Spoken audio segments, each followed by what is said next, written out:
ಅಂದ್ರೆ ಈಗ ಬೆಳಗ್ಗೆ ಎದ್ದ ತಕ್ಷಣ ವಾಕಿಂಗ್ ಮಾಡ್ಬೇಕು ಆ ತರದ ಈಗ ಕೆಲವೊಂದು ಟೀ ಕಾಫಿ ಹೊರಗಡೆ ಗ್ಲಾಸು ಕೆಲವೊಂದು ಮೆಟೀರಿಯಲ್ಸ್ ಗಳು ಎಲ್ಲ ಕೂಡ ಫೋಟೋಗಳು ವೈರಲ್ ಆದ್ವಲ್ಲ ಆ ತರದ ಇಲ್ಲೂ ವ್ಯವಸ್ಥೆ ಆಗ್ತಾ ಇತ್ತಾ ಅಂತ. ಇಲ್ಲಿ ವ್ಯವಸ್ಥೆ ಇದೆ ಸರ್, ವಾಕಿಂಗ್ ಇದೆ, ಎಲ್ಲ ಇದೆ, ಶಟ್ಲ್ ಕಾಕ್ ಆಡ್ಬೋದು, ವಾಕಿಂಗ್ ಇದೆ, ವಾಕಿಂಗ್ ಶಟ್ಲ್ ಕಾಕ್ ಒಂದೇ ಸರ್ ಇರೋದು. ಜೂಮ್ ರೂಮ್ ಇದೆ. ನಿಮ್ಗೆ ಏನಾದ್ರು ಫೆಸಿಲಿಟೀಸ್ ಕೊಟ್ಟಿದ್ರಾ ಯಾವ ತರ? ನಮ್ಗೆ ಏನು ಕೊಟ್ಟಿಲ್ಲ ಸರ್, ನಮ್ಮನ್ನ ಯಾವ್ದೋ ರೂಮ್ ಅಲ್ಲಿ ಹಾಕಿದ್ರು ಸರ್. ಈ ಬಡ ಇದ್ರ ಕೆಲವೊಂದು ಕಿರುಕುಳ ಕೊಡ್ತಾರೆ ಅನ್ನೋದು ಒಂದು ಆರೋಪ ಇರುವಂತ ಆ ತರ ಏನ ವ್ಯವಸ್ಥೆ ಐತಾ? ಹ್ಞೂ ಸರ್, ಕಿರಿಕಿರಿ ಕೊಡ್ತಾರ ಸರ್. ಯಾರಿಗೆ ದುಡ್ಡು ಕೊಡ್ಲಿಲ್ಲ ಅಂದ್ರೆ ವಾರಕ್ಕೆ ಒಂದ್ ಟೈಮ್ ದುಡ್ಡು ಕೊಟ್ಟಿಲ್ಲ ಅಂತಂದ್ರೆಗಿನ ಕಿರಿಕಿರಿ ಮಾಡ್ತಾರ ಸರ್. ದುಡ್ಡು ಎಲ್ಲಿಂದ ಬರ್ತದೆ ಸರ್?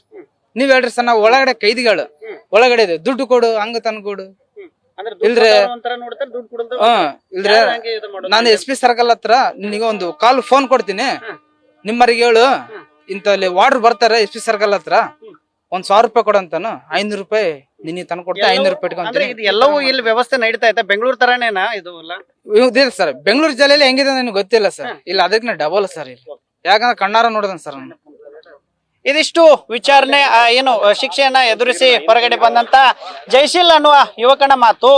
ಬೆಂಗಳೂರು ತರನಾಗೆ ಎಲ್ಲ ರೀತಿ ವ್ಯವಸ್ಥೆ ಕೂಡ ಬಳ್ಳಾರಿ ಜೈಲಿನಲ್ಲಿ ಇದೆ. ಆದ್ರೆ ದರ್ಶನ್ ಅವರು ಇಲ್ಲಿ ಯಾಕೆ ಬರ್ತಾ ಇದ್ರು ಗೊತ್ತಿಲ್ಲ. ಅದಕ್ಕಿಂತನೂ ಹೆಚ್ಚಿನ ಪ್ರಮಾಣದಲ್ಲಿ ಇಲ್ಲಿ ಅಧಿಕಾರಿಗಳು ಅವರಿಗೆ ರಾಜ್ಯಾತಿಥ್ಯವನ್ನ ಕೊಡ್ತಾರೆ ಅನ್ನುವಂತ ಒಂದು ನಿಟ್ಟಲ್ಲಿ ಇಲ್ಲ ಏನು ಈಗ ತಾನೇ ಅಂದ್ರೆ ಜೈಲಿನಿಂದ ಬಿಡುಗಡೆ ಆಗಿರ್ತಕ್ಕಂತ ಜಯಶೀಲ್ ಅನ್ನುವಂತ ಯುವಕನ ಮಾತು ಆಗಿರುವಂತದ್ದು. ಕ್ಯಾಮ್ರಾಮನ್ ಕಾರ್ತಿಕ್ ಜೊತೆಗೆ Shivanand Madihalli, news first Kannada, Ballari. News first ನಿರ್ಭೀತಿಯಿಂದ ನಿಮ್ಮ ಪರವಾಗಿ.